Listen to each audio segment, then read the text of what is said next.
How to change template on Squarespace. Hello guys, welcome back to another YouTube video. In today's video, I'm going to show you how you can change your template of Squarespace website. So the problem is basically that in the 7.1 version of the Squarespace, that is the latest and new version which has been going around these days, doesn't allow you to change the template of the website that you already have.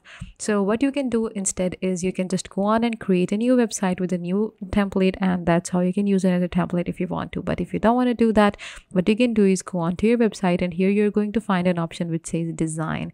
Go on to your design, and in there you're going to find a couple of options from which you can basically add site styles and everything. So every template of this specific version, in the 7.1 version, has a same template with different pictures and different placements of different things. So you can just go onto your site styles, change a couple of things like spacing, animations, colors, fonts, buttons, image blocks, and everything, and you can basically make a very different, very unique template out of this original template that you have just got. So this was it for today's video, guys. I hope you found it helpful. Please give this video a big thumbs up, and I will see you guys in the next video. Take good care and bye bye.